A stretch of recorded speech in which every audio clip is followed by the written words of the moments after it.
puis on va y aller avec ça.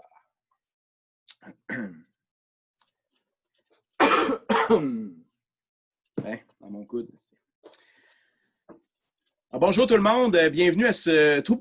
C'est ça, on recommence.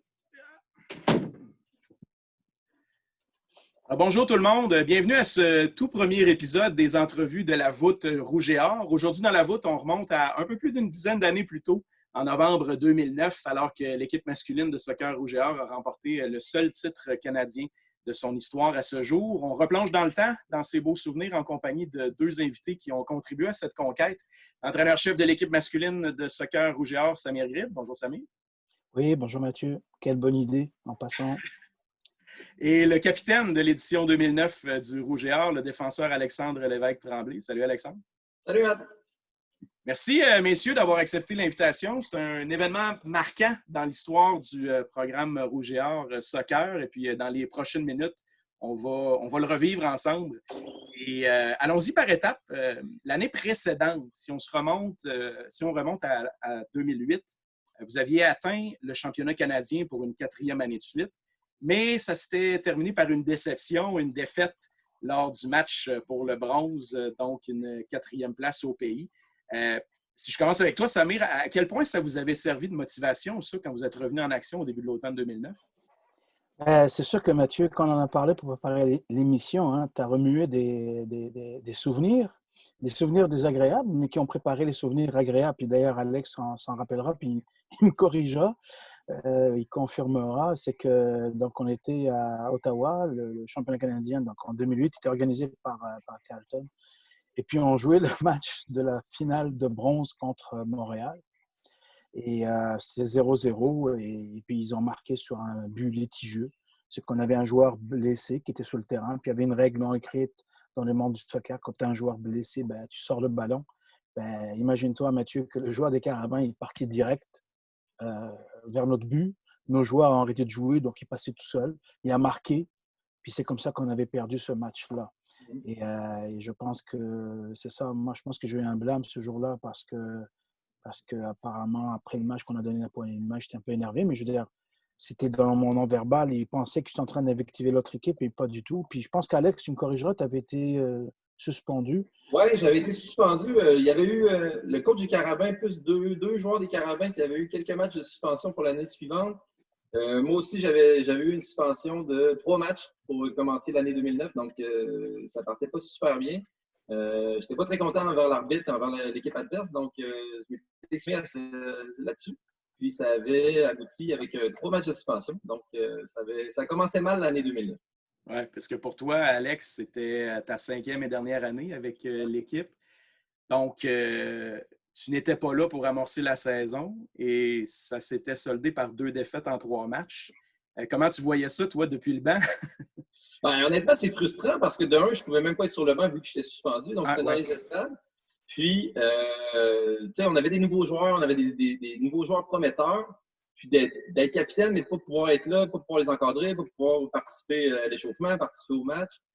C'était frustrant, puis surtout qu'on est parti avec avec 2 défaites de suite, je crois, ou 2 défaites en 3 matchs. Donc, j'étais frustré, j'étais vraiment frustré, mais surtout après moi, parce que, en bout de ligne, c'est moi qui avais pris les matchs de suspension, puis j'aurais dû être sur le terrain. Mais non, au moins par la suite, on a changé la donne, puis on est parti sur des bonnes notes.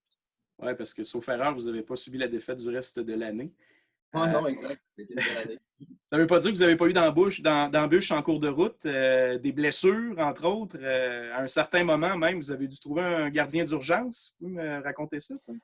Ça, c'est toute une histoire. C'est incroyable. En fait, cette année-là, c'est vrai qu'on recommence la saison sans Alex. Et quand même, Alex était notre général à la défense. Et effectivement, c'était un match contre McGill. Et le calendrier faisait qu'on jouait le vendredi le match aller et tout de suite, le match retour, c'était le dimanche. Et dans le même match, on perd Vincent Cournoyer sur blessure. C'est un joueur qui l'a chargé. Ce qui est incroyable, c'est que je pense, Alex, tu te rappelles, je pense que c'est quelques minutes après, 5 minutes après l'entrée du deuxième gardien, Benoît, même chose, charge un joueur de McGill contre nous. Il se blesse. On perd 2-0 à ce moment-là. On est mené 2-0. Et on met Pascal Bragagnolo dans les buts. Et Pascal, c'est un gladiateur, il n'a peur de rien. Puis on fait 2-2. Et là, on a le match retour dimanche. Et puis tout à l'heure, c'est vrai que tu m'as rappelé quelque chose, mais j'avais complètement oublié. C'est Alex plutôt qui te l'a rappelé.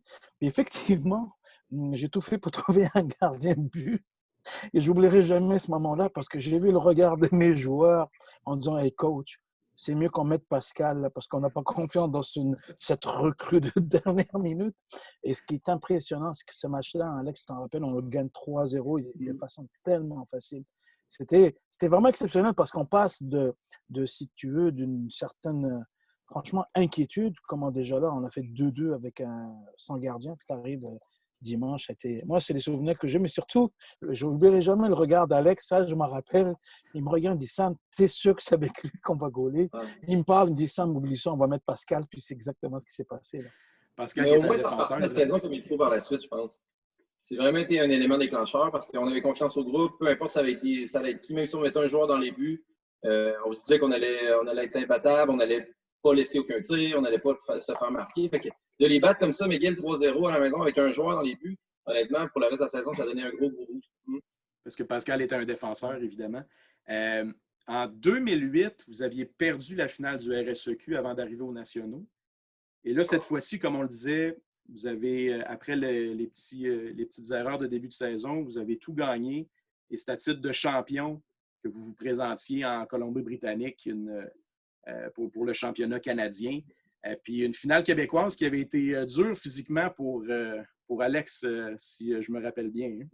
Oui, mais il faisait super froid, puis il pleuvait aussi. Donc, vers la 70e minute, il reste 20 minutes, un gros claquage immense. Donc là, on avait fait notre remontée, on était en train de mener, on menait par un but. Puis soudainement, la cuisse lâche complètement. Donc là, méchante affaire, je vais voir la physio, je sors, on va voir la physio. J'ai dit: tu me tapes ça le plus solide possible, puis tu me renvoies sur le terrain si possible. Puis là, les autres joueurs sur notre terrain aussi disaient: comment, reviens Alex, j'étais défenseur centre à ce moment-là, donc c'était quand même important d'être sur le terrain. Puis je pense que j'ai marché le reste du match. Je n'étais pas capable de courir. Mais on dirait que l'autre équipe n'en a pas profité, puis ils n'ont jamais trop essayé. Mais bref, ça s'est bien fini dans le malheur. Tu avais vu cet Ouais. épisode-là, toi, Samir? La finale contre McGill, Ouais. La finale canadienne. Non. La finale québécoise avant de se rendre au championnat canadien, avec la blessure d'Alex puis tout ça. Puisque le dos s'est allé ou... C'est parce qu'on avait joué un match, donc nous, on jouait contre Sherbrooke et après, il fallait gagner le match contre Concordia. Et déjà, Alex a une alerte au niveau de sa cuisse. Mais ce qui était particulier aussi, Alex en rappellera, c'est que on était deuxième, puis Montréal, il en restait 2 matchs. Ouais. Et on gagne 1 sur 2, là, puis ils finissent premier. Et il faut se rappeler que finir premier, c'est synonyme de qualification directe au championnat canadien. Alors nous, on les bat, et je pense qu'ils perdent. Et nous, on avait 3 matchs à jouer, donc 2 autres, on gagne, puis on finit premier. C'est ça. Mais c'est vrai que quand on y pense, là, on n'a jamais été tranquille. On a toujours eu un bobo. Puis là, tu dis: bon, tu as ton général, tu as Alex en défense centrale. Tu fais des calculs parce que tu te dis, championnat canadien, on est déjà qualifié. Est-ce qu'on le fait jouer ou pas contre McGill, etc. Mais bon, il était tapé. Et moi, ce que je retiens essentiellement, c'est surtout après au championnat canadien, parce qu'il a traîné ça, puis il va le revivre dans une autre finale, mais on va aller étape par étape. Ensuite, vous voilà arrivé à Langley, en Colombie-Britannique. Évidemment, avant chaque championnat national, il y a toujours présentation du banquet des étoiles canadiennes. Ouais. Le Rouge et Or avait été bien décoré cette fois-là. Alexandre, tu avais été élu sur la première équipe d'étoiles au pays. Et Samir, tu avais été choisi entraîneur-chef de l'année au Canada.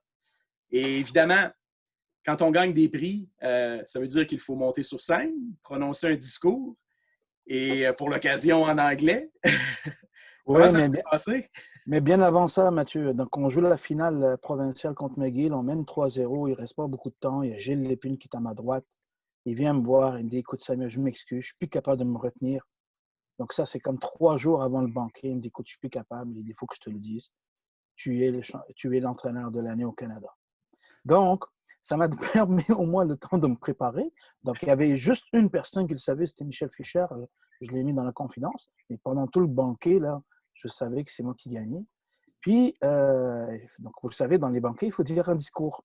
Et moi, j'ai tenu à le faire en anglais.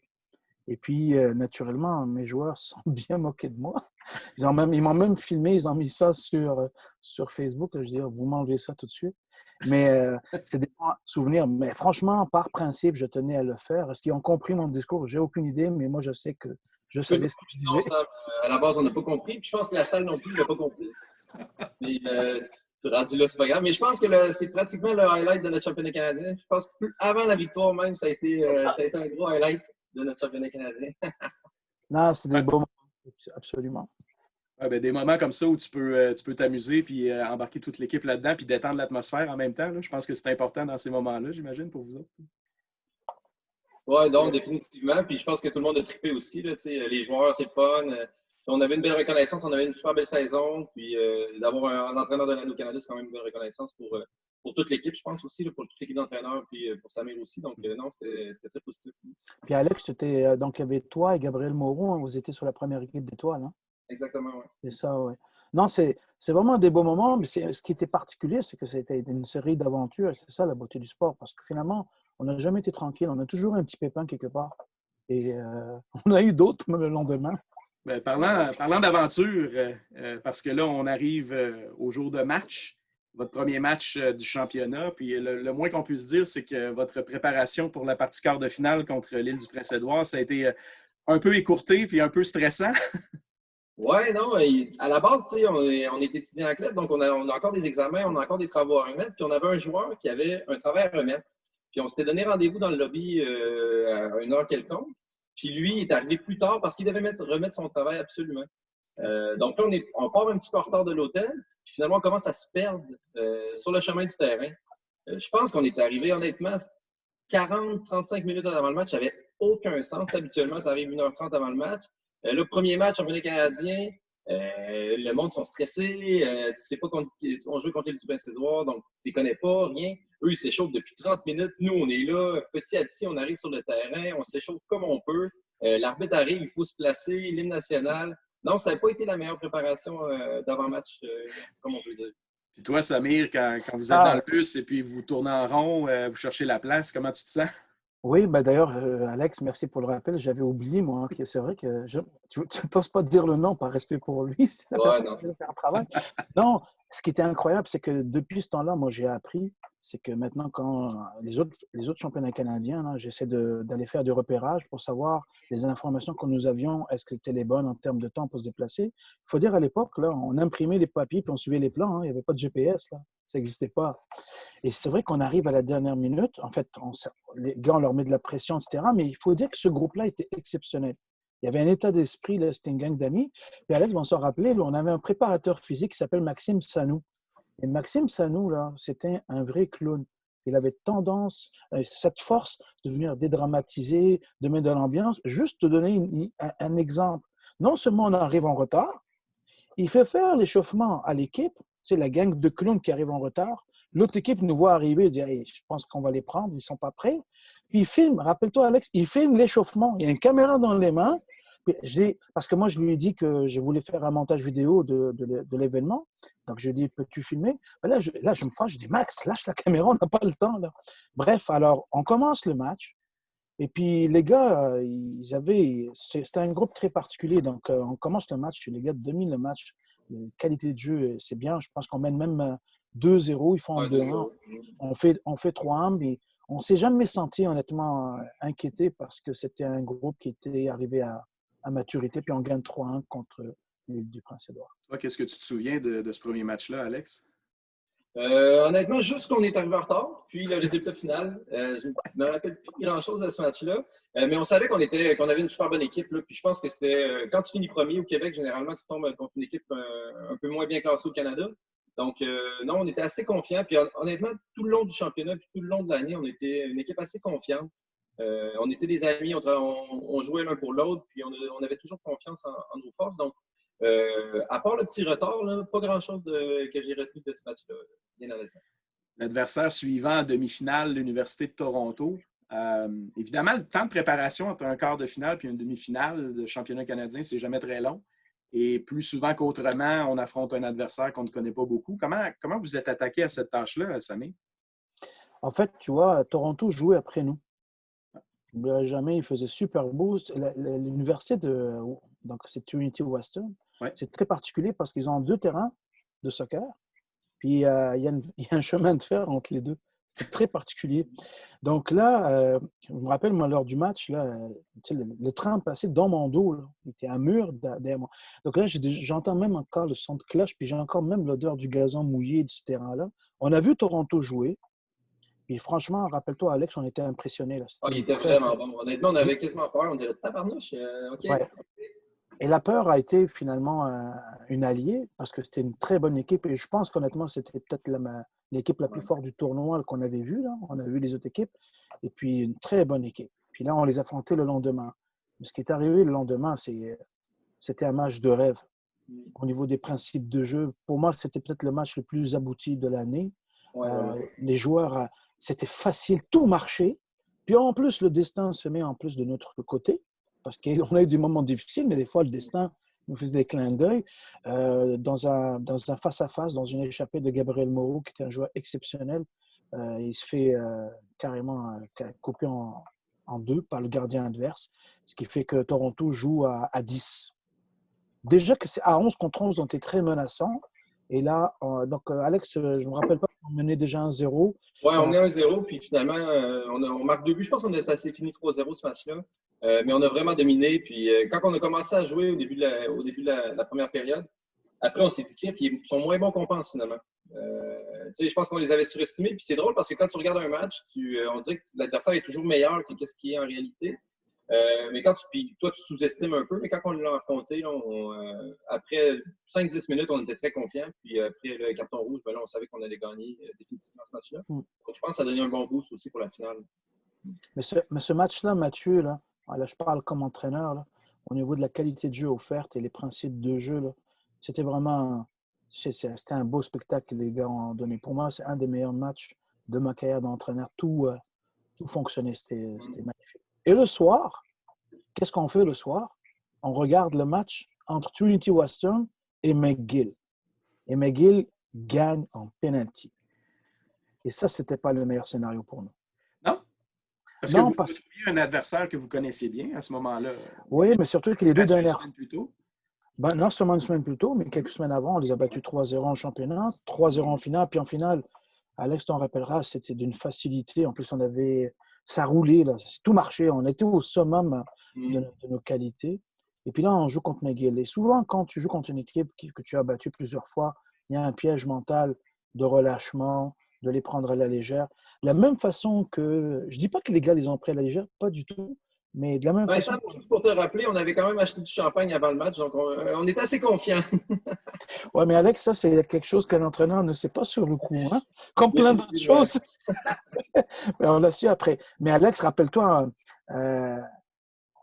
peut-être que vous, non, mais nous, les entraîneurs, on était un peu inquiets. Oh, oui. On était inquiets, puis arrive cette finale-là, puis elle commence de drôle de façon. Oui, parce qu'il ne faisait pas très beau cette journée-là. Non, de un, il ne fait pas beau. Puis de deux, on n'est pas habitué à la température. Il pleuvait énormément. Le terrain n'était vraiment pas très beau, pas très praticable. Puis le match n'a vraiment pas été comme on espérait. En première demi, on se fait marquer 2 buts rapidement quand même. En dedans de, je pense, à la 37e minute, on perdait 2-0. On jouait un système de jeu qu'on n'avait jamais joué. Honnêtement, je ne sais pas qu'est-ce qu'on a fait durant ces premières minutes-là, mais ça n'a juste pas fonctionné pour nous. Mais là, tu dis un système de jeu que vous n'aviez jamais joué. C'était quoi la stratégie, Samir? Parce que tu avais une crainte de revoir le même club, tu voulais leur présenter quelque chose de différent? Je ne me rappelle pas qu'on avait changé de système de jeu, mais moi, j'ai à vrai dire, le blanc n'est pas sur Samir, c'est plus sur le mien. On avait commencé à jouer un genre de hors-jeu haut parce qu'on était confiants puis on pensait qu'on n'allait pas perdre le ballon. Puis ça, c'est complètement à moi. C'est moi qui dirigeais à ce moment-là. C'était pas du tout Samir qui décidait quand on montait pour les hors-jeux. Donc, on s'était fait encaisser 2 buts, puis il y avait des actions dangereuses. Bref, on jouait vraiment pas notre meilleur soccer. C'était pas pantoute par rapport au système de jeu, c'était plus par rapport à nous, les joueurs, comment qu'on a joué ce début de match-là. Fait que non, on n'était pas très, très satisfaits après quelques minutes. Mais en fait, Alex, écoute, c'est comme si, à un moment donné, Mathieu, là, il y a eu le noir total. C'était plus la même équipe. Et là, je me rappelle, moi, le journaliste m'avait posé la question, quand on est revenu à Québec, elle dit, dans ces moments-là, à quoi tu penses? Ben, tu dis, est-ce que je peux faire un changement pour provoquer quelque chose? Ou des fois, la meilleure décision, j'oublierai jamais, on a fait le débat d'idées avec Michel Fischer, mon collègue, mon adjoint, puis on s'est dit, on ne fait rien du tout. Ce groupe-là, on lui a fait confiance, puis on va leur faire confiance jusqu'à la fin. C'est exactement ce qui s'est passé parce que les changements, on les a fait très tard, puis quand Alex s'est blessé à la fin, on en parlera. Mais c'est ça qui est impressionnant. Puis après, Mathieu, écoute, 2-0, là. Tu sais, t'as mes joueurs qui n'étaient pas effondrés, qui étaient sous le choc, mais tu as les joueurs de McGill là, qui capotaient parce qu'ils n'en revenaient pas. Et je pense qu'Alex, moi, ce que je me rappelle, c'est que certains joueurs de McGill, quand ils marquaient leur deuxième but, puis en plus, à 2-0, là, ils ont eu 2-3 échappés, puis Vincent Connoy a été exceptionnel. Puis les joueurs de McGill, là, ils commençaient à être arrogants. Oui, il est arrogant, oui. Et ça, là, je pense que ça nous a réveillés. Ça a réveillé. De quelle façon? Hein? Ben, juste dans les regards, 2-3 petits commentaires. Habituellement, McGill, c'est une équipe hyper respectueuse. C'est des travaillants, c'est des joueurs de talent, mais ils sont très travaillants. Puis là, ils commençaient à nous narguer parce que pour eux, 2-0, c'était réglé. Puis nous, on n'aimait pas trop ça se faire narguer à la base. Donc, c'était plus nous qui le faisions habituellement. Fait que là, on était comme piqué au peu et au vif. Puis on s'est dit, non, c'est pas vrai, le beau, mais là, on s'est pas rendu là. Il y avait quand même plusieurs joueurs qui finissaient. C'est pas vrai que je vais perdre 2-0 contre une équipe québécoise que j'ai jamais perdu de l'année contre eux. Donc, on s'est comme tout révolté en même temps. Puis, on a marqué 3 buts en l'espace de 5 minutes, quelque chose que j'avais jamais connu dans ma carrière de soccer. Probablement Samir non plus, comme coach non plus. Un scénario incroyable. Fait on retourne au vestiaire, c'est 3-2. En l'espace de 5 minutes, on a marqué 3 buts. Samir nous enlace, nous embrasse, parce que là, tout le monde est fou. Là. On vit quelque chose qu'on n'a jamais vécu. Puis, non, la suite, ça a été plus tranquille pour la deuxième demi. Puis, ça s'est bien terminé pour nous. Ce que je voulais vous demander, vas-y, Samir. Oui, vas-y. Non, mais ce que j'allais dire, c'est vrai que c'était exceptionnel parce qu'on a marqué à la 42e, 45e, et il y avait des arrêts de jeu. Pour la première mi-temps, on a marqué dans la 47e. Puis tous les buts étaient super beaux. Je n'oublierai jamais, moi, le premier but. Le premier but, en fait, ils le mettent dans leur propre but, mais après, on a un coup franc de Louis-Charles La Liberté qui, lui, il avait des missiles. Je n'oublierai jamais le premier but. J'ai donné ça toujours en exemple à mes joueurs actuels. Gabriel Moreau, Alex, rappelle-toi, il fait un pressing par en arrière, il presse le joueur. Souvent, les attaquants, ils n'aiment pas ça de défendre, mais lui, il défend, on récupère la balle, on égalise. Le coup franc, il y a un coup franc d'Alex. Après, on marque là-dessus. Ce qui était magnifique, c'était que c'est irréaliste de marquer au soccer 3 buts en 5 minutes. En plus, le terrain, c'est un terrain en gazon. Il était trempé. D'ailleurs, après ce match-là, il n'y avait plus de gazon. C'est pas compliqué, il n'y en avait plus. Donc, c'était exceptionnel. Deuxième mi-temps, je dirais vers la fin, c'était stressant parce qu'il n'arrêtait pas de nous bombarder avec des balles. Puis le terrain était mauvais, ça pouvait fuser avec l'eau, etc. La deuxième mi-temps, franchement, Mathieu, j'avais l'impression qu'elle a duré au moins une journée. Tellement c'était long. Oui, c'était très long. Ouais, on se tournait souvent pour voir le cadran comme il restait de temps, mais j'ai un autre souvenir. Un souvenir par rapport à Alex. Franchement, il a été un guerrier parce qu'Alex, à un moment donné, sa cuisse l'a lâché, un claquage. Il sort.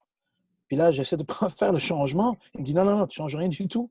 Alors, Emmanuel Arbour, qui est une physio qui travaille avec moi depuis 20 ans aujourd'hui, tu sais, elle le tape, une vraie momie, il rembarque. Puis à un moment donné, Alex, je ne sais pas combien de minutes il est sorti de la fin du match, mais là, il n'était plus capable. Là. Mais il a été vraiment incroyable. Donc, il a donné l'exemple. C'était le capitaine, hein, et puis il n'avait pas le choix de donner l'exemple. Mais à la fin, je pense que tu ne pouvais plus. Hein. Ouais, non, ça ne marchait plus. Là. Il n'y avait plus grand-chose qui fonctionnait. Les dernières secondes du match, il se passe comment? Stressant un peu, mais ça se passe finalement. Honnêtement, je pense qu'on savait. Là, rendu là, on mène. Durant la saison, on a connu des moments difficiles, mais on savait qu'on avait un groupe pour le faire. Puis rendu là, tout le monde travaillait ensemble. Donc, non, je pense qu'on savait qu'on allait gagner à la fin. Puis tout le monde travaillait, tout le monde a donné tout ce qui restait. Donc, non, ça s'est bien terminé. Puis quand l'arbitre siffle pour signifier la fin du match, les émotions. Ouais, mais c'est drôle parce que tu ne réalises pas tout sur le moment, on dirait. Moi, ça faisait 5 ans, ça faisait 5 championnats canadiens, heureusement, que je participe. Là, c'est ton dernier match à vie à l'université. Tous les entraînements, tout ce que tu as fait, tu réalises que finalement, c'est là, mais tout le monde vient te sauter dessus, tu sautes sur tout le monde.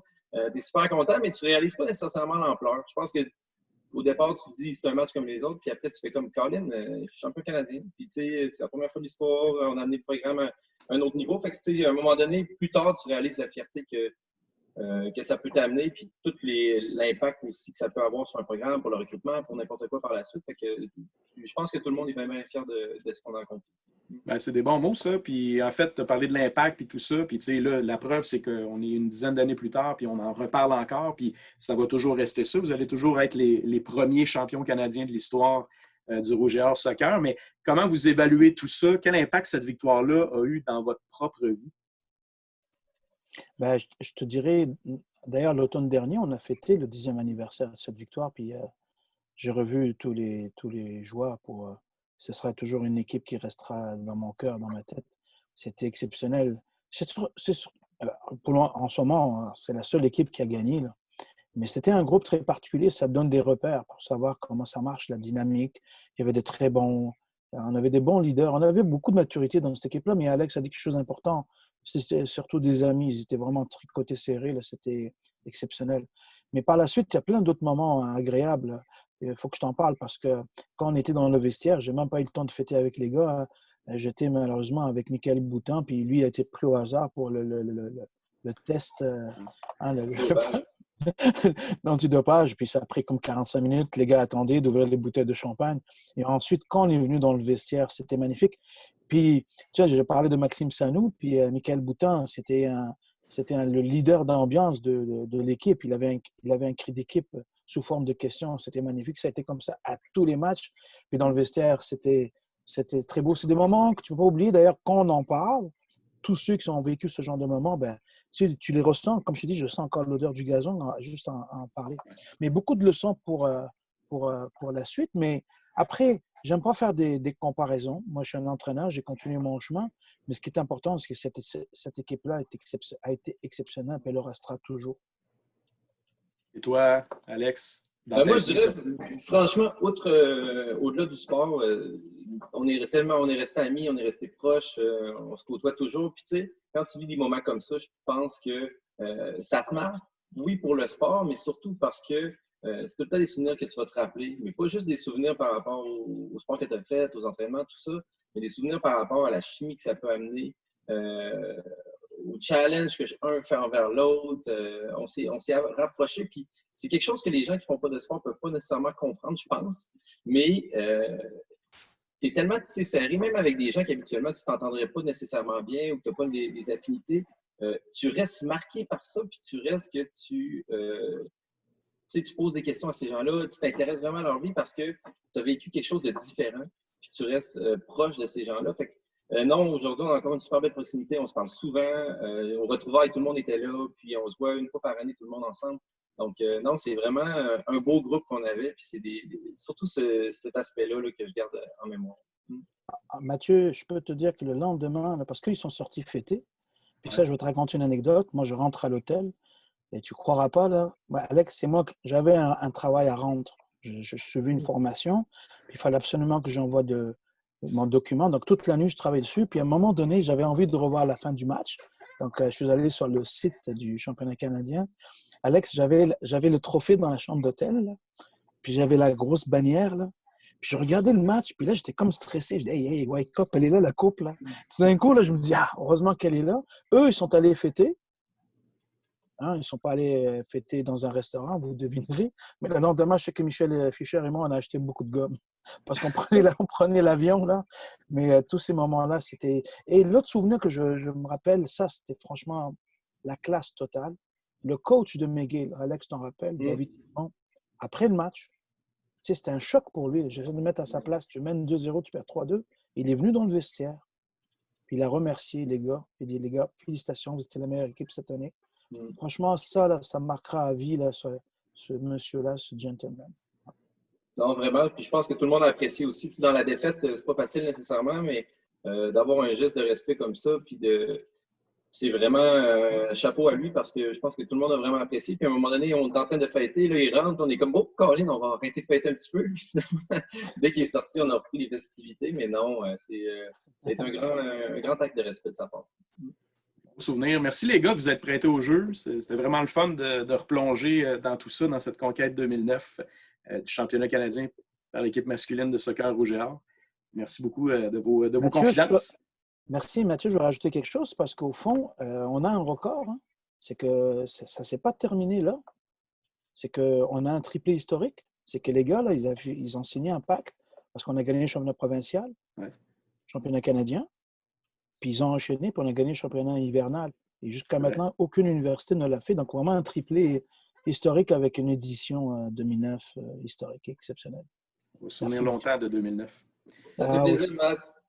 Merci à tous. Bye, bye, bye. Merci à tous d'avoir écouté. On se dit à bientôt pour notre prochain voyage dans le temps au sein de la voûte Rouge et Or. Ciao. Bye bye. All right.